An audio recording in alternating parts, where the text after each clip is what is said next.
মুসা আলাইহিস সালামের সময়, মুসা আলাইহিস সালামের জামানায় প্রভাব ছিল জাদু। কিসের? এই জাদুর প্রভাব দারুণ ভাবে ছিল। সেই সময় আল্লাহ পাক মুসা আলাইহিস সালামের হাতে দিলেন মুজিজা। সেই মুজিজার নাম কি? লাঠি। লাঠি ফালাই দিলে কি হইতো? সাপ হয়ে যেত।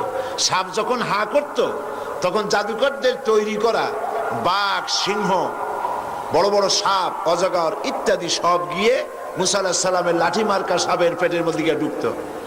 জাদুকরেরা চিন্তা করত যে আমরা যেটা দেখাইছি এটা নিঃসন্দেহে জাদু, কিন্তু মুসা আলাইহিস সালাম যেটা দেখাইছেন এটা জাদু না।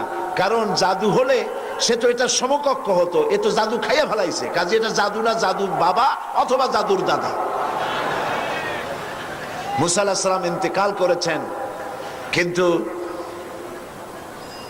এই মুজিজা তিনি ইন্তেকালের সাথে সাথে ক্লোজ হয়ে গিয়েছে। ওনার ইন্তেকালের পরে মুসা আলাইহিস সালামের কোন উম্মত ওই লাঠি দিয়ে আর একদিনের জন্য বড় সাপ তো দূরের কথা, একটা ছোট্ট সাপও বানাইতে পারে না। দাউদ আলাইহিস সালাম তিনি অস্ত্র নির্মাণ করতেন, অস্ত্র তৈরি করতেন। সেই লোহা দিয়ে, যে লোহা দিয়ে তিনি অস্ত্র তৈরি করতেন,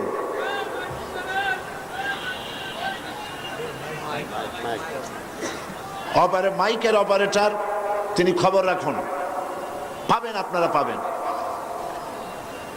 এই লোহা গলাবার জন্য আগুনের প্রয়োজন হতো না, তিনি লোহা হাতের মুঠায় ধরে চাপ দিলে লোহা পানি হয়ে আঙ্গুলের ফাঁক দিয়ে পড়ে যেত। এটা ছিল তার মুজিজা। সুলাইমান আলাইহিস সালামের মুজিজা ছিল সকালবেলায় বিনা মেশিনে, বিনা ইঞ্জিনের সিংহাসনে বসতেন, বাতাসের উপর থেকে 1 মাসের পথ অতিক্রম করে যেতেন, আবার সন্ধ্যাবেলায় আর 1 মাসের পথ অতিক্রম করতেন। এটা গল্প না কোরআন? কোরআন। ঈসা আলাইহিস সালাম অন্ধ লোকের চোখের উপরে হাত বুলিয়ে দিলে লোকটির চোখ ভালো হয়ে যেত। ঈসা আলাইহিস সালামকে আল্লাহ পাক উঠায় নেওয়ার পরে তার এই মুজিজা ওখানে শেষ হয়ে গিয়েছে। তার উম্মতেরা কেউ আর কোন অন্ধের চোখ ভালো বানাতে পারে না এই হাত বুলাইয়া। রাসূল করিম সাল্লাল্লাহু আলাইহি সাল্লামের সময় মুজিজা ছিল, রাসূল করিম সাল্লাল্লাহু আলাইহি সাল্লামের সময় সাহিত্যের প্রভাব ছিল দারুণ ভাবে, কবিতা এবং সাহিত্যে।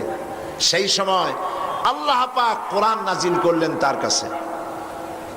কোরআন দুনিয়ার সকল যুগের সমস্ত সাহিত্যের শিল্প, উৎকর্ষ, ভাষার লালিত্য, ছন্দ, এ সব কিছুকে উতরে কোরআন এমন এক পর্যায়ে আছে, কোরআনের সাহিত্য যাকে স্পর্শ করা পৃথিবীর কোন সাহিত্যিকের পক্ষে সম্ভব নয়। এই জন্য দুনিয়ার সব নবীরা মারা গেলেন, ঈসা আলাইহিস সালামকে আল্লাহ পাক উঠায় নিলেন, মুজিজার সাথে সাথে বন্ধ হয়ে গেল, মুজিজা আর চালু থাকে নাই। রাসূল করিম সাল্লাল্লাহু আলাইহি সাল্লামের ইন্তেকালের পর তার মুজিজা তিনি কবরে নিয়ে যান নাই, মুজিজা রেখে গেছেন। কিয়ামত পর্যন্ত এই মুজিজা চলবে। এই মুজিজার নাম কি? সেই মুজিজা আমি চট্টগ্রাম তাফসীর মাহফিল সহ বিশাল বিশাল তাফসীর মাহফিলগুলিতে বলি, আপনারা কি মুজিজা শুনতে চান না দেখতে চান? লোকেরা বলে দেখতেই চাই, দেখতে পারলে আর শোনে কেডা। আমি তখন বলি যে দেখেন, এই মাহফিলের দিকেই তাকান, মুজিজা কারে বলে কোরআন শরীফের। এই বিশাল পল্টন মাঠের দিকে তাকান, আর একটু পরে এর আশেপাশেও জায়গা থাকবে না ইনশাআল্লাহ। যে কোনো রাজনৈতিক দল এরকম একটা সমাবেশ করতে হলে 1 মাস আগের থেকে পত্র পত্রিকা, মিছিল, পথসভা, সমাবেশ, তারপরে চতুর্দিকে বাস দিয়ে, গাড়ি দিয়ে লক্ষ লক্ষ টাকা খরচ করে মানুষ আনতে হবে, ঠিক কিনা? তারপরেও এইরকম জান্নাতের পরিবেশ হবে না। যা দাঁড়ানো তার থেকে, যা বসা তার থেকে দাঁড়ানো বেশি। চতুর্দিকে পুলিশ, বিডিআর, স্বেচ্ছাসেবক হাতে ধরি পায়ে ধরি বসেন বসেন, কথা কইেন না, কে কার কথা শোনে? চিনাবাদাম চাবায়, শুনতে ইচ্ছা হলে শোনে, না হয় আরেক দিকে তাকায় থাকে। কিন্তু দেখুন তো, মাত্র 2-3টা পত্রিকায় বিজ্ঞাপন দেওয়ার সময় পেয়েছে ইসলামী পাঠাগার। পোস্টার নাই, হ্যান্ডবিল নাই, ব্যানার নাই, প্রচার নাই। আল্লাহ রাব্বুল আলামিন তার কোরআনের পাগল, কোরআনের প্রেমিক গোলামদেরকে হাজির করে দিয়েছেন। এটাই কোরআনের মুজিজা। এইটা হলো কোরআনের মুজিজা।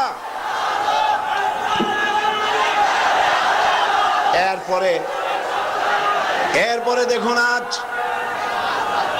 এই বিশাল মাহফিল, কি জান্নাতের পরিবেশ। মানুষ উজু করে পবিত্র মন নিয়ে লাখো জনতা বসে আছে, শ্বাসের শব্দ নাই। কোরআনের আদব করছে মানুষেরা। কিসের আদব? আমি সব জায়গায় বলি, আপনারা বিশ্বাস করুন, এই লোকেদের ঢল, মানুষের উত্তাল ঢেউ, এর আকর্ষণ আল্লাহর কসম সাইদি নয়, এর একমাত্র আকর্ষণ আল্লাহর কোরআন।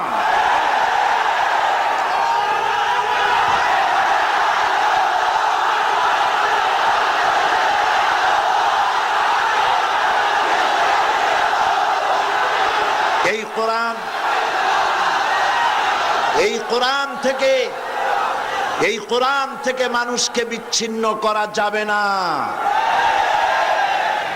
আমি আপনাদের সামনে আলোচনা করব বিমাশিয়াতিল্লাহ তাআলা। আমি তো তেমন কিছু জানি না।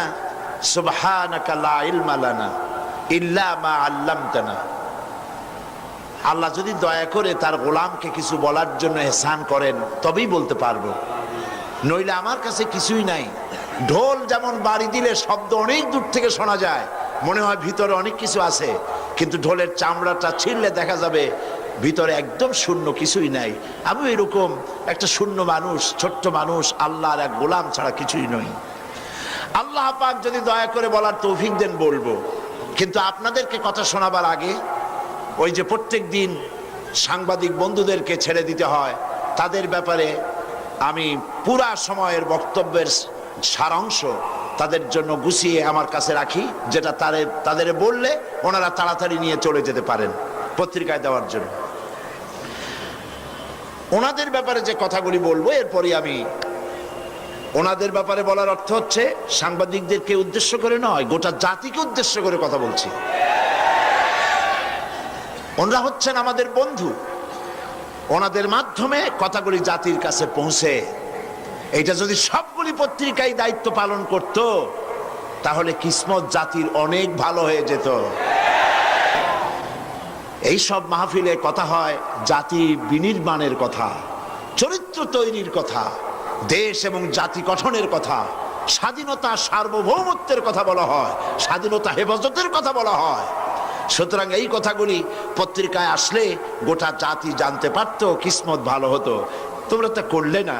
তবে ইনশাআল্লাহ আল্লাহ যাদেরকে পয়সা দিয়েছেন আজকের মাহফিলে আছেন, আমি বলবো মিডিয়া কোনো নেগলেক্টেড সেক্টর নয়, মিডিয়া খুব গুরুত্বপূর্ণ অস্ত্র। আমার যদি সময় হয় তাহলে সে ব্যাপারেও কথা বলবো। যাদের পয়সা কড়ি আছে, পত্রিকা বের করা উচিত ইসলামকে টিকায় রাখার জন্য, মুসলমান টিকায় রাখার জন্য, বাংলাদেশের স্বাধীনতা সার্বভৌমত্ব হেফাজতের জন্য পত্রিকা প্রয়োজন। ইসলাম গতানুগতিকভাবে কোন ধর্মের নাম নয়। ইসলাম হচ্ছে একটি বিপ্লবী মতাদর্শ, যা সমগ্র পৃথিবীর সমাজ ব্যবস্থাকে পরিবর্তন করে নিজস্ব আদর্শ অনুযায়ী ঢেলে সাজাতে চায়। আর ধর্মনিরপেক্ষবাদীরা চায় কোরআন হাদিস তথা রাসূল করিম সাল্লাল্লাহু আলাইহি ওয়াসাল্লামের আদর্শ বিবর্জিত মন গড়া আদর্শে সমাজ ও রাষ্ট্র চালাতে। ধর্মনিরপেক্ষতার অর্থই হচ্ছে ধর্মহীনতা। ধর্মনিরপেক্ষ রাষ্ট্র প্রতিষ্ঠার ব্যাপারে ধর্মনিরপেক্ষবাদীদের দৃষ্টিতে ওলামা, মাশায়েখ, ইসলামী আন্দোলন এবং মাদ্রাসা, মসজিদই হচ্ছে তাদের প্রধান বাধা। মুসলিম দেশসমূহের মধ্যে তুরস্কই হচ্ছে প্রথম ধর্মনিরপেক্ষ ইউরোপের মুরিদ রাষ্ট্র। ইসলামের শত্রুদের খরিদকৃত গোলাম কামাল পাশা তুরস্ককে ধর্মনিরপেক্ষ রাষ্ট্র বানাবার জন্য হাজার হাজার আলেমদেরকে হত্যা করেছিল। মাদ্রাসা শিক্ষা বন্ধ করে দিয়েছিল এবং ইসলামী আন্দোলনের নেতা কর্মী আলেম ওলামা দিয়ে জেলখানাগুলি ভরে ফেলেছিল। এখন বাংলাদেশেও হুবহু তুরস্কের কামাল পাশার অনুকরণে বর্তমান সরকার ইউরোপ, আমেরিকা এবং ভারতকে খুশি করার জন্য বাংলাদেশকে একটি পূর্ণাঙ্গ ধর্মনিরপেক্ষ রাষ্ট্রে পরিণত করার লক্ষ্যে ওলামা, মাশায়েখ ও মাদ্রাসা ছাত্রদের উপরে অত্যাচারের স্টিম রোলার চালাচ্ছে। অথচ একথা সর্বজনবিদিত যে দেশের ওলামা, মাশায়েখ এবং মাদ্রাসার ছাত্র এবং শিক্ষক সমাজ সবচাইতে বেশি শান্তিপ্রিয় এবং সন্ত্রাস ও দুর্নীতি মুক্ত। যেমন কলেজ বিশ্ববিদ্যালয়গুলোতে এ যাবৎ যত সন্ত্রাসী তৎপরতা এবং হত্যাকাণ্ড ঘটেছে, মাদ্রাসাগুলিতে তার 1000 ভাগের 1 ভাগও ঘটে নাই। কলেজ বিশ্ববিদ্যালয়গুলোতে যত ধর্ষণের ঘটনা ঘটেছে, মাদ্রাসাগুলোতে তার 1,00,000 ভাগের 1 ভাগও ঘটে নাই। দেশের মন্ত্রী, এমপি এবং তাদের রাজনৈতিক সহযোগীরা দেশ স্বাধীনের পর থেকে এ পর্যন্ত যত দুর্নীতি, স্বজনপ্রীতি, সরকারি অর্থ লুটপাট করেছে, দেশের ওলামা, মাশায়েখ বৃন্দ তার 1000 কোটি ভাগের 1 ভাগও করে নাই। তাছাড়া মাদক ব্যবসা, অস্ত্রবাজি, এসিড নিক্ষেপ, চোরাকারবারি এবং অন্যের জমি বাড়ি দখলের কোন একটির সাথেও দেশের আলেম, ওলামা, মাদ্রাসার শিক্ষক, মাদ্রাসা ছাত্রদের দূরতম সম্পর্ক নাই। তারপরও দেশের সরকার এবং ভারতের অর্থে লালিত পত্রিকাগুলি এবং ইসলামের জঘন্য দুশ্মন এনজিও গুলো আর হিন্দুস্তানের পাঁচটা গোলাম তথাকথিত বুদ্ধিজীবী এবং কবি সাহিত্যিকরা একই সুরে সমস্বরে আলেম, ওলামা, মাশায়েখ এবং মাদ্রাসা শিক্ষার বিরুদ্ধে বিষোদ্গার করে চলছে এদেশ থেকে ইসলামকে নির্মূল করার জন্য। এ পর্যন্ত গোটা জাতির উদ্দেশ্যে আমি তাফসীরুল কোরআন মাহফিলের পক্ষ থেকে বক্তব্য রাখলাম। দরুদ শরীফ পড়েন। আল্লাহুম্মা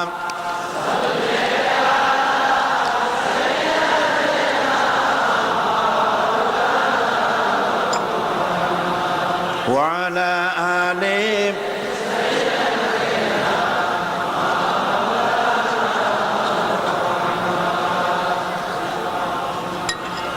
সাল্লি আলা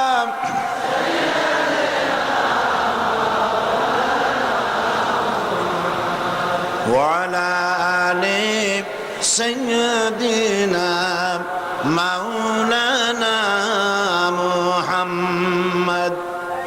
প্রিয় ভাইয়েরা, আল্লাহ রাব্বুল আলামিন এই পৃথিবীর মানব মণ্ডলীকে হেদায়েতের জন্য কোরআন দান করেছেন। এই কোরআন এসেছে মানুষের ভাগ্যকে সুপ্রসন্ন করার জন্য। কিন্তু অবস্থা কি দেখতে পাচ্ছি? আমরা দেখতে পাচ্ছি কোরআন যাদের কাছে পৃথিবীতে তারাই সব থেকে বেশি মার খায়, ঠিক কিনা? বসনিয়ায় মার খায় কারা? চেচনিয়ায় কারা? দাগেস্তান, বার্মায় কারা? ফিলিপিনে কারা? কাশ্মীরে কারা? প্যালেস্টাইনে কারা? সারা বিশ্ব জুড়ে আজ মুসলমানরাই মার খাচ্ছে। তার অর্থ কি এই দাঁড়াবে যে মুসলমানরাই হচ্ছে কোরআন তাদের কাছে আছে বলে এই কারণেই তারা মার খাচ্ছে? না, আল্লাহ রাব্বুল আলামিন কোরআনে কারীমের ভিতরে বলেছেন, তাহা মা আনজালনা আলাইকাল কুরআনা লিতাশকা। নবী হে, কোরআন আমি এই জন্য নাজিল করি নাই যে আপনি ভাগ্য বিপর্যস্ত হবেন, হতভাগ্য হয়ে যাবেন, এর জন্য কোরআন আসে নাই। কোরআন এসেছে ভাগ্যকে সুপ্রসন্ন করে দেওয়ার জন্য। যাদের কাছে কোরআন থাকবে তারা শাসিত হবে না, যাদের কাছে কোরআন থাকবে তারা বিশ্বকে শাসন করবে। আজ কোরআন ঘরে থাকা সত্ত্বেও আমরা এই কোরআন থেকে ফায়দা নিতে পারলাম না। কোরআন হয় এমন একখানা কিতাব যার কাছে আসতে বলে লোহাগুলি লোহাগুলি সোনা হয়ে যায়, পাথরগুলি হীরকখণ্ডে পরিণত হয়ে যায়। কবি বলছেন, উতর কর গারে হেরা সে সুয়ে কওম আয়া, উতর কর গারে হেরা সে সুয়ে কওম আয়া, और एक नुस्खे किमिया सतलाया।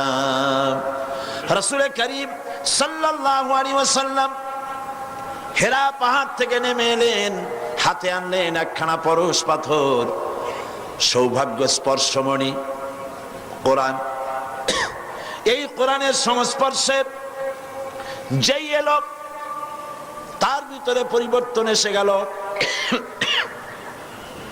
কোরআন জিরোকে, কোরআনের সাথে যদি কোনো হিরো আসে আর যদি বেয়াদবি করে, হিরোকে কোরআন জিরো বানায় দেয়। আবার যদি কোনো জিরো আসে, জিরোকে কোরআন শরীফ হিরো বানায় দেয়। তার নমুনা আমরা দেখতে পাই হযরত ওমর রাদিয়াল্লাহু তাআলা আনহু কত বড় জাহিল ছিলেন। আল্লাহ নবী হত্যা করতে আসতে পারেন, কত বড় জাহিল হলে পরে তিনি নবী হত্যা করতে আসলেন, কিন্তু তিনি নবী হত্যা করতে পারেন নাই। কোরআন তার জাহালাতের কল্লা কাটিয়ে দিয়েছে। কোরআনের আওয়াজ শুনে কোরআন তেলাওয়াত করে তার মনের পরিবর্তন হয়ে গিয়েছে। রাসূলের কাছে এসেছেন তরবারি হাতে। হুজুর জিজ্ঞেস করলেন, ওমর কি মতলব নিয়ে এসেছো? ওমর বললেন, মতলব তো খারাপই ছিল, কিন্তু কোরআন পড়ার পরে আমার মতলব পরিবর্তন হয়ে গেছে। জীবনের 26টি বছর কুফরির অন্ধকারের ভিতরে ডুবেছিলাম, আমাকে তাওহীদের আলোর সন্ধান দিয়ে দিন। নবীজি তাকে পড়তে বললেন, লা ইলাহা ইল্লাল্লাহু মুহাম্মাদুর রাসূলুল্লাহ।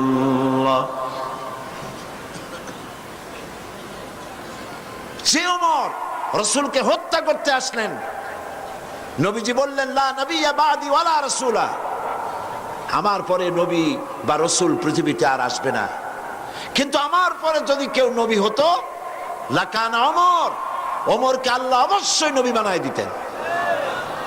তাহলে ওমর কোথায় ছিলেন আর কোথা থেকে আল্লাহ তাকে কোথায় নিয়ে গেলেন? ভাবতে অবাক লাগে। হযরত আলী রাদিয়াল্লাহু তাআলা আনহু, ওমর রাদিয়াল্লাহু তাআলা আনহুর জামানায় তিনি রাতের বেলায় ঘুমায় আছেন, স্বপ্নে দেখছেন যেন তিনি নামাজ পড়ছেন রাসূল করিম সাল্লাল্লাহু আলাইহি সাল্লামের পেছনে, ফজরের নামাজ। নামাজ শেষ হওয়ার পর রাসূল করিম সাল্লাল্লাহু আলাইহি সাল্লাম পেছনের দিকে ফিরে বসেছেন, কথাবার্তা বলছেন। হযরত আলী মসজিদ থেকে বেরিয়েছেন, দরজার কাছে এসে দেখেন এক বুড়ি এক পাত্র খোরমা নিয়ে দাঁড়ানো। বুড়ি বলছেন, আলী আবার ভেতরে যাও, এই পাত্র ভরা খোরমাগুলি নিয়ে আল্লাহর রাসূলকে দাও আর বলো এটি আমার বাগানে, নতুন বাগানের খোরমা, তিনি খাবেন এবং সাহাবায়ে কিরামদের মধ্যে ভাগ করে দিবেন। হযরত আলী ভেতরে প্রবেশ করলেন, হুজুরকে খোরমার পাত্র দিয়ে ঘটনা বিবরণ করলেন। রাসূল করিম সাল্লাল্লাহু আলাইহি সাল্লাম পাত্র থেকে একটি খোরমা উঠায়া হযরত আলীর মুখের মধ্যে দিলেন। হযরত আলী স্বপ্নের ভিতরে খেজুরটি খাচ্ছেন। ইত্যাবসারে ফজরের আজান হলো, আজানের আওয়াজ শুনে হযরত আলীর ঘুম ভেঙে গেল। কিন্তু ঘুম ভেঙেছে ঠিক, রাসূল করিম সাল্লাল্লাহু আলাইহি সাল্লামের হাতের দেওয়া খোরমার স্বাদ তখনও আলীর মুখের মধ্যে রয়েছে। উযু করে মসজিদে নববীতে প্রবেশ করলেন।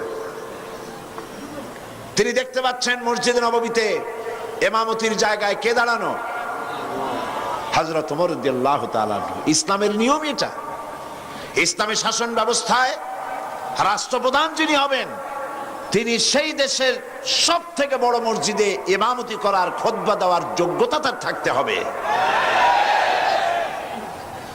হযরত ওমর রাদিয়াল্লাহু তাআলা আনহু ফজরের নামাজ পড়লেন।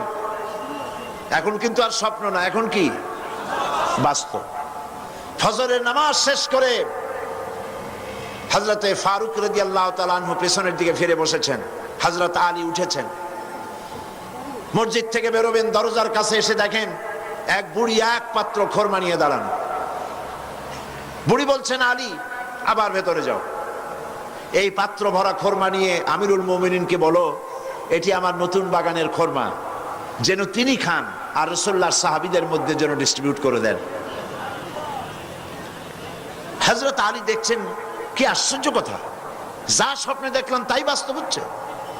ভেতরে গিয়ে আমিরুল মুমিনিনকে খোরমার পাত্র দিলেন আর ঘটনা শোনালেন। বুড়ি এভাবে পাঠায়েছে, তার নতুন বাগানের খোরমা, এইসব বললেন। হযরত ওমর খোরমার পাত্র থেকে একটি খোরমা উঠিয়ে হযরত আলীর মুখের মধ্যে দিয়ে দিলেন। হযরত আলী খোরমা চিবোচ্ছেন, খুব মজা লাগতেছে। হযরত আলী বলছেন, ওমর পাত্রে তো খোরমা অনেক আছে, সবাইকে যদি একটা দুইটা করে দাও তারপরেও থাকবে, খোরমা খুব মজার, তুমি দাও না আমাকে আরেকটা বেশি। জিদনি তামরাতান উখরা, আমাকে আরেকটা খোরমা দাও। হযরত ওমর বলছেন, ইয়া আলী লাউ আন্না রাসূলুল্লাহ সাল্লাল্লাহু আলাইহি ওয়াসাল্লাম যাদাক লাজিদনাক। হে আলী, রাসূল করিম সাল্লাল্লাহু আলাইহি ওয়াসাল্লাম স্বপ্নের ভেতরে তোমাকে যদি একটার বেশি খোরমা দিতেন, আমিও তোমাকে একাধিক খোরমা দিয়ে দিতাম। হযরত আলী রাদিয়াল্লাহু তাআলা আনহু বলছেন, ইয়া ওমর আহিয়া রুইয়া রাআইতাহা আম হিয়া গায়বুন আম ইত্তালাত আলাইহি। এটা কি, এটা কি তুমি স্বপ্ন দেখেছো আমার মতো, না গায়ব থেকে তোমাকে জানানো হয়েছে? আমাকে রাসূলুল্লাহ স্বপ্নে একটা খোরমা দিলেন, তা তুমি টের পাইছো কেমনে, কিভাবে টের পেলে? এটা কি স্বপ্ন দেখেছো না গায়ব? হযরত ওমর বলছেন, ইয়া আলী ওয়াল্লাহি মা হিয়া রুইয়া ওয়ালা গায়ব ওয়ালাকিন্নাল মুমিনা ইযা আখলাসা কলবাহু ইয়ারা বিনূরিল্লাহ। মূল বক্তব্য হচ্ছে এই, হে আলী এটা স্বপ্নও নয়, এটা গায়ব থেকেও আমাকে জানানো হয়নি। মূল কথা হচ্ছে আল্লাহর কোন মুমিন বান্দা যখন আল্লাহর জন্য হয়ে যায়, ব্যক্তিতে, পরিবারে, সমাজে, রাষ্ট্রে, জীবনের সব ক্ষেত্রে যদি কোনো মুমিন বান্দা আল্লাহর গোলাম হয়ে যায়, তো আল্লাহর সাহায্যেই সে দেখতে পায়। হযরত ওমর কোথায় ছিলেন আর কোরআন তাকে কোথায় নিয়ে গেল, সুবহানাল্লাহি ওয়া বিহামদিহি। সেই কোরআন, এই দিকটা মাইক পাচ্ছে না, অপারেটর পাঠায় দিন, পাবেন ইনশাআল্লাহ পাবেন। কোরআন পৃথিবীতে মানব গোষ্ঠীর হেদায়েতের জন্য এসেছে। সেই কোরআন থেকে বিগত দুদিন আমি আলোচনা করেছি আপনাদের সামনে সূরা আস-সাফ থেকে। আসুন, কুম আলা তিজারাতিন তুজিকুম মিন আযাবিন আলীম তুমিনুনা বিল্লাহি ওয়া রাসূলিহি ওয়া তুজাহিদুনা ফি সাবিলিল্লাহি বিআমওয়ালিকুম ওয়া আনফুসিকুম যালিকুম খায়রুল লাকুম ইন কুনতুম তা'লামুন। সাদাকাল্লাহুল আযীম। আল্লাহ পাক বলছেন, হে বিশ্বাসীরা, যারা তোমরা ঈমান এনেছো, শোনো, আমি কি তোমাদের কেমন একটি ব্যবসার কথা বলবো না, যে ব্যবসায় তোমাদেরকে জাহান্নামের কঠিন শাস্তি থেকে রক্ষা করবে? তার মানে অবশ্যই বলবো। সেই ব্যবসাটা হচ্ছে আল্লাহর সাথে ব্যবসা করতে হবে। ব্যবসার পুঁজি কয়টা বলেছিলাম? তিনটি। একটি হলো ঈমান বিল্লাহ, আল্লাহর প্রতি ঈমান, আরেকটি হচ্ছে রাসূলের প্রতি ঈমান, আরেকটি হচ্ছে, জোরে বলুন, আমরা আল্লাহর প্রতি ঈমানের কথা আলোচনা করেছি, রিসালাতের প্রতি ঈমানের কথা কিছুটা বলেছি, বাকি কথা আজকে আলোচনা করতে চেষ্টা করব ইনশাআল্লাহ। তবে আপনারা খেয়াল রাখবেন, শয়তান যেন কাউকে মাহফিল থেকে উঠায় দিতে না পারে, সেজন্য খেয়াল রাখবেন, মজবুত হয়ে বসতে চেষ্টা করবেন, যাতে সবগুলি কথা শোনার সৌভাগ্য অর্জন আমরা করতে পারি। আর আখিরি মোনাজাত, এই লাখো জনতার বিশাল মোনাজাতে আমরা যেন শরীক হতে পারি, আল্লাহ যেন তৌফিক দান করেন, বলি আমিন। রাসূলের প্রতি ঈমান, সেই ইমানের কিছু কথা গতকাল বলেছিলাম, আজকে বাকি আরো কিছু কথা। রাসূলের প্রতি ইমানের অর্থ শুধু এতটুকু নয় যে মাথায় টুপি পরলাম, দাড়ি রাখলাম, জামা গায়ে দিলাম, এতটুকুনি শুধু নয়, বরং রাসূল হচ্ছেন আমাদের আদর্শ, এটা বিশ্বাস করতে হবে। রাসূল আমাদের কি? অনেকে বলে আমরা অমুকের আদর্শ, আমরা অমুকের আদর্শের সৈনিক, বলেন এরকম? এর কোনো মানে নেই। আল্লাহ শিখাচ্ছেন, লাকাদ কানা লাকুম ফি রাসূলিল্লাহি উসওয়াতুন হাসানাহ। আল্লাহ পাক বলেন তোমাদের জন্য তোমাদের মহত্তম আদর্শ তোমাদের রাসূলের ভেতরে আমি রেখে দিয়েছি। আল্লাহর নবী হচ্ছেন তোমাদের জন্য শ্রেষ্ঠ আদর্শ। সর্বশ্রেষ্ঠ আদর্শ কে? আদর্শ তো তিনি হবেন যার জীবন কলুষতা মুক্ত, জীবনে কোনো কালিমা নাই, তিনি হবেন আদর্শ। পৃথিবীতে মানুষেরা নিজেরা নিজেদের জন্য অনেক নেতা বানায়। এখন প্রকৃতপক্ষে নেতা কে হবেন? বিশ্বনবী মুহাম্মদ সাল্লাল্লাহু আলাইহি ওয়াসাল্লাম। এই জন্য আমাদের প্রাণ প্রিয় স্লোগান আল্লাহু আকবারের পরে তোমার নেতা আমার নেতা, এটা কি সকলের জন্য? তাহলে জান খুলে পড়ে বলেন না তোমার নেতা আমার নেতা কে? বলেন সাল্লাল্লাহু আলাইহি ওয়াসাল্লাম। তিনি হচ্ছেন আমাদের নেতা। আমি এজন্য মাঝে মধ্যে প্রশ্ন করি, আপনারা যাদেরকে নেতা মানেন, নেতার প্রশংসায় রাত দিন 24 ঘন্টা জিকির আজগার করেন, সেই নেতা জীবনে মিথ্যা কথা বলে নাই, মানুষকে ঠকায় নাই, জেনা ব্যভিচার করে নাই, হত্যা করে নাই, প্রতারণা করে নাই, মদ পান করে নাই, এ ব্যাপারে আপনারা কি নিশ্চিত? তাহলে কিভাবে নিজেরা নেতা তৈরি করে তার পিছনে ঘোরেন? নেতা তো তিনি যার জীবনে কোনো কলুষতা নাই। তিনি কে? বিশ্বনবী মুহাম্মদুর রাসূলুল্লাহ সাল্লাল্লাহু আলাইহি ওয়াসাল্লাম। পৃথিবীর সমস্ত নেতাদের ক্যারেক্টার দুই রকম। ক্যারেক্টার কয় রকম? একটা হলো পাবলিক ক্যারেক্টার, আর একটা হচ্ছে পার্সোনাল ক্যারেক্টার। জনগণকে দেখাবার জন্য এক চরিত্র, আর ভেতরে হলো আর এক চরিত্র। সেই জন্য তারা বলে আমি যা বলি তাই তোমরা করো, আমি যা করি তা তোমরা দেখবা না। রাসূল কি এরকম বলেছেন? আল্লাহর নবী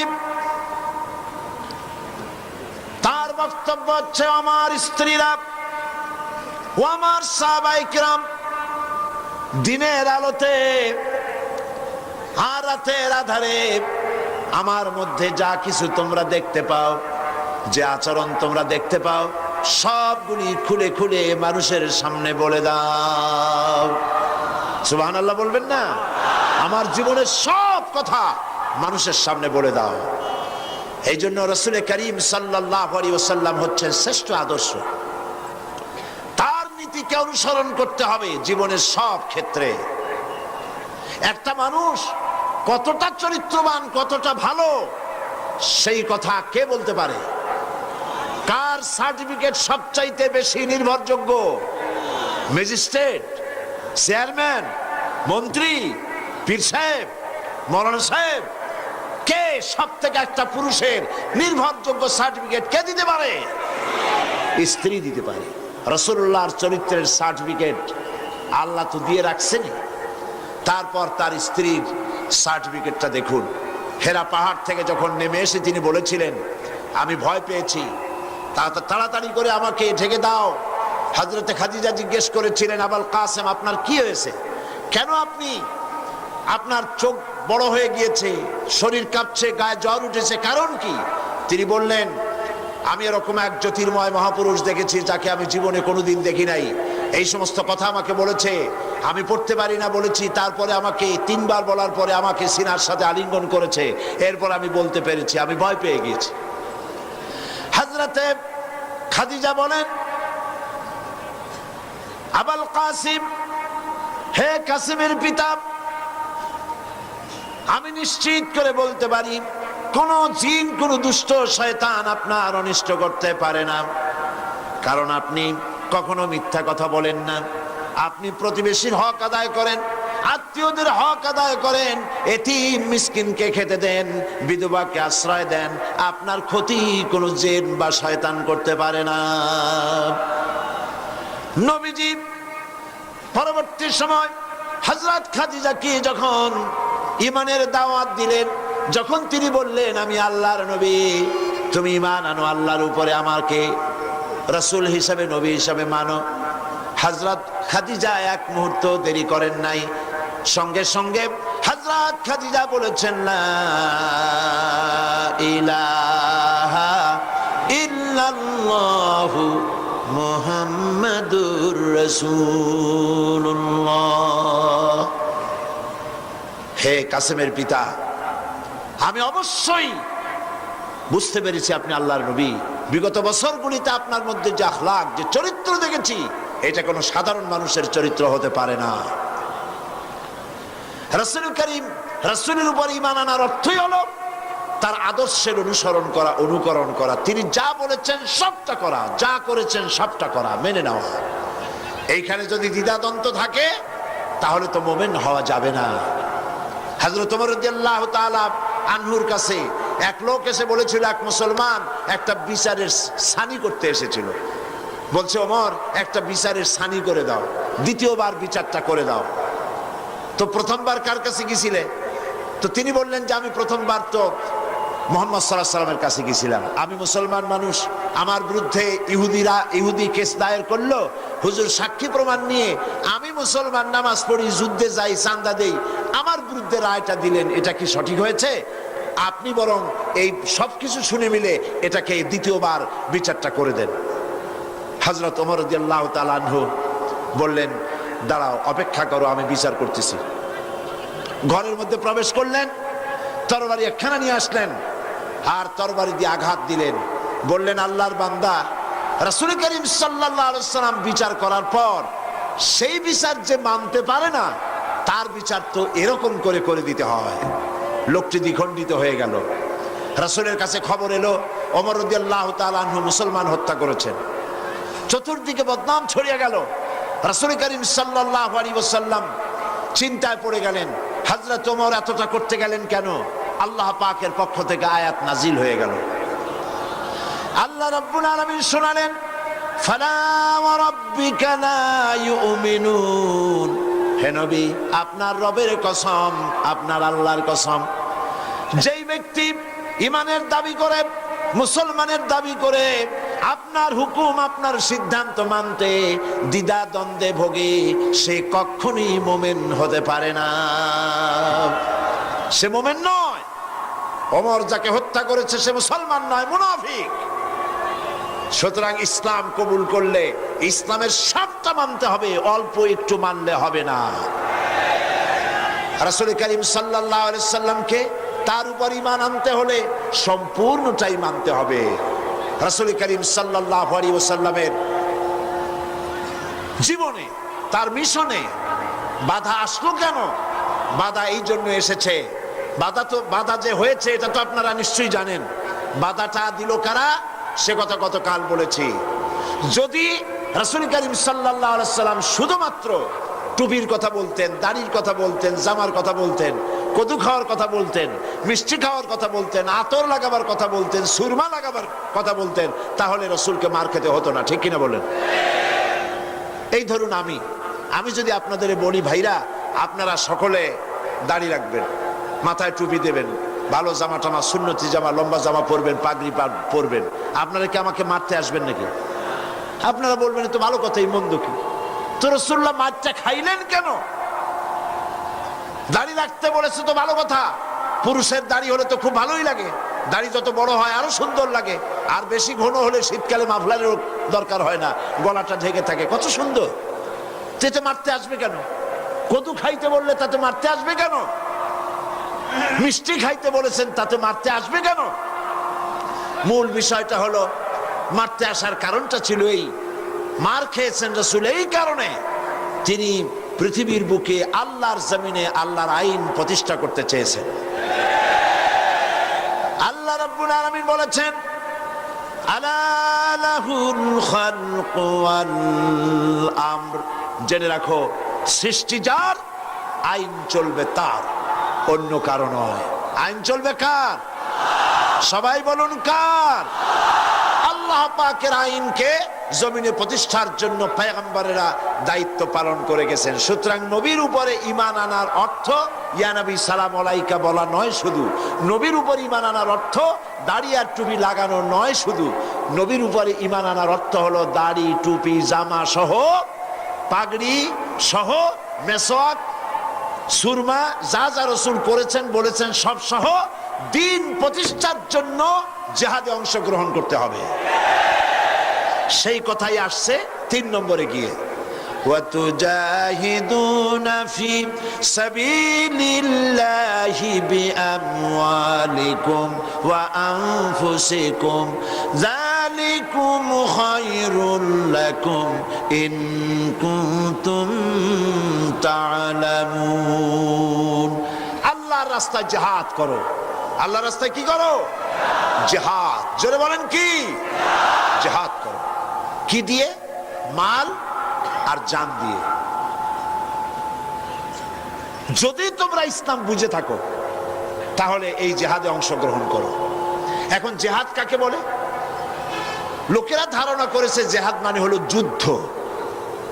জিহাদ এই নামটা শোনার মাত্রই, যখনই কারো মুখে শোনে জিহাদ অথবা কাগজে পড়ে জিহাদ, তো পাঠকের মনে তখন একটা চিত্র ভেসে ওঠে। বিরাট দাড়িওয়ালা, টুপিওয়ালা, জামাওয়ালা, হাতে লম্বা তরবারি, সমানে দৌড়াইতেছে আর কাফের কুচায় কুচায় শেষ করে ফেলাই দিতেছে। এর নাম হলো জিহাদ।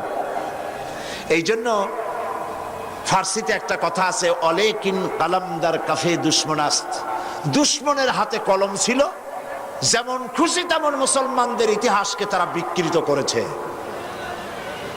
জিহাদ মানে যুদ্ধ নয়, জিহাদ মানে হোলি ওয়ার নয়, জিহাদ মানে হার্ব নয়, জিহাদ মানে কিতাল নয়। যুদ্ধ এটার আরবি কিতাল হতে পারে, হার্ব হতে পারে, ওয়ার হতে পারে, কিন্তু জিহাদ শব্দের অর্থ এগুলি নয়। জিহাদ কি? জিহাদের আবিধানিক এবং পারিভাষিক অর্থ হচ্ছে যে কোনো উদ্দেশ্যকে সফলতার শীর্ষে পৌঁছে দেওয়ার জন্য যে প্রাণান্তকার প্রচেষ্টা চালানো হয়, জান দিয়ে, মাল দিয়ে, অর্থ দিয়ে, যে কোনো উপায়ে যে চেষ্টা চালানো হয়, ওই চেষ্টার নাম হলো জিহাদ। ওই চেষ্টার নাম কি? জিহাদ। তো আমাদের উদ্দেশ্য হলো, লক্ষ্য করুন, আমাদের উদ্দেশ্য হলো জমিন হলো আল্লাহর। চিল্লায় বলুন জমিন কার? আল্লাহর জমিনে। মানুষ কার? আল্লাহর জমিনে আল্লাহর মানুষের উপরে আইন কার? আল্লাহ পাকের আইনকে প্রতিষ্ঠিত করার জন্যে আমি যদি বই লেখি, এটা আমার লেখার জিহাদ। আমি যদি এই রাস্তায় পয়সা খরচ করি, এটা হলো আমার আর্থিক জিহাদ। আমি এই রাস্তায় চূড়ান্ত, আমাকে যদি কেউ বাধা দেয় সশস্ত্রভাবে, তখন সশস্ত্রভাবে তার মোকাবেলা যদি আমি করি, এটা হলো জিহাদের চূড়ান্ত রূপ। জিহাদের অর্থ শুধুমাত্র হিন্দু যেখানে পাও কুচাইয়া মারো, এর নাম জিহাদ নয়। বলা হয়েছে জিহাদ ফি সাবিলিল্লাহ ওয়া তুজাহিদুনা ফি সাবিলিল্লাহ। জিহাদ হবে আল্লাহর পথে। জিহাদ হবে কার পথে? পৃথিবীতে যত যুদ্ধ হয়, আমেরিকা যুদ্ধ করছে, ইউরোপ করছে, ইন্ডিয়া করছে, পৃথিবীর বিভিন্ন দেশ এক দেশ আর এক দেশের সাথে যুদ্ধ করে। উদ্দেশ্য কি? উদ্দেশ্য হলো দেশের সীমা আরো বাড়ানো, ঠিক কিনা? অর্থ লুটপাট করা, ঠিক কিনা? চুরি করা, ডাকাতি করা, ছিনতাই করা, ক্ষমতা বাড়ানো। এই জন্য এ হচ্ছে ক্ষমতা প্রতিষ্ঠিত করার জন্য তাদের লড়াই। ইসলামের জিহাদ রাজ্য বাড়াবার জন্য নয়, অর্থ সম্পদ লুণ্ঠন করার জন্য নয়, নিজের ক্ষমতা পাকাপোক্ত করার জন্য জিহাদ নয়। ইসলামের জিহাদ হচ্ছে কোরআনের আইনকে দেশে প্রতিষ্ঠিত করার জন্য চেষ্টা করার নামই জিহাদ। এই জিহাদ করে দিন প্রতিষ্ঠা করতে পারলেই শান্তি আসবে, নইলে শান্তি আসবে না। শান্তি প্রতিষ্ঠার জন্য চেষ্টা কি কম হয়েছে পৃথিবীতে? 1920 সনের আগে প্রথম বিশ্বযুদ্ধ হলো। প্রথম বিশ্বযুদ্ধ হওয়ার পর পৃথিবীতে লক্ষ লক্ষ মানুষ মরল, আর্থিক শত শত বিলিয়ন মিলিয়ন ট্রিলিয়ন ডলারের ক্ষতি হলো। আর যেন যুদ্ধ না হয় সেজন্য 1920 সনে তৈরি হলো লিগ অব নেশনস, যাতে যুদ্ধ বিগ্রহ আর না হয়। লিগ অব নেশনস তার সমস্ত প্রচেষ্টা ব্যর্থ হয়ে গেল। 1939 সনে সেকেন্ড গ্রেট ওয়ার, দ্বিতীয় বিশ্বযুদ্ধ শুরু হয়ে গেল। আর এই যুদ্ধ চলল 1945 সন পর্যন্ত। একটানা 6 বছর যুদ্ধ চলল। পৃথিবীর লক্ষ লক্ষ মানুষ নিহত হলো, কোটি কোটি মানুষ সাবারার হলো, বাড়ি গেল, ঘর গেল, ইন্ডাস্ট্রি গেল, দেশ গেল, সব শেষ হয়ে গেল। পৃথিবীতে আর যাতে যুদ্ধ বিগ্রহ না হয় সেজন্য তৈরি হলো ইউনাইটেড নেশনস অর্গানাইজেশন, সংক্ষেপে ইউএনও, আকওয়ামে মুত্তাহিদা। জাতিসংঘ তৈরি হলো। এখন আমার প্রশ্ন, জাতিসংঘ তৈরি হওয়ার পর থেকে দেশে যুদ্ধ বিগ্রহ বন্ধ হয়ে গেছে? বন্ধ হয়েছে? বন্ধ হয় নাই। কারণ কি? কেন বন্ধ হলো না? আমি জাতিসংঘ হেডকোয়ার্টারের সামনে 42 স্ট্রিট, যেটা হচ্ছে জাতিসংঘ হেডকোয়ার্টারের একদম সামনে, এইখানে আমি মাহফিল করেছি। প্রায় 1.5 লাখের মতো লোক এখানে উপস্থিত ছিল। পুরা রাস্তা খালি করা ছিল। সেটা ছিল মুসলিম ডে, প্যারেড ডে। সেইখানে যখন বক্তৃতা করলাম, বক্তৃতা করার আগে আমি প্রশ্ন করলাম যে এই জাতিসংঘ যেখানে তৈরি হয়েছে এখানে আগে কি ছিল? আমাকে এর ইতিহাস শোনানো হলো যে এই জায়গায় আগে ছিল কসাইখানা। এখানে গরু, ছাগল, ভেড়া, শুয়ার ইত্যাদি জবাহ করত, আর সেগুলি গোশত এখান থেকে সব জায়গায় ডিস্ট্রিবিউট হতো, বিক্রি হতো কসাইখানা। সেই জায়গাটা খরিদ করে জাতিসংঘের অফিস বানানো হয়েছে। বললাম কাজ তো খারাপ হয় নাই, ভালোই হয়েছে। যেখানে আনঅফিসিয়াল পশু জবাহ হতো সেখানে এখন অফিসিয়ালি দুনিয়ার মানবতা জবাহ করার ব্যবস্থা করা হয়েছে। জাতিসংঘ হেডকোয়ার্টারের সামনে 42 স্ট্রিট, যেটা হচ্ছে জাতিসংঘ হেডকোয়ার্টারের একদম সামনে, এইখানে আমি মাহফিল করেছি। প্রায় 1.5 লাখের মতো লোক এখানে উপস্থিত ছিল।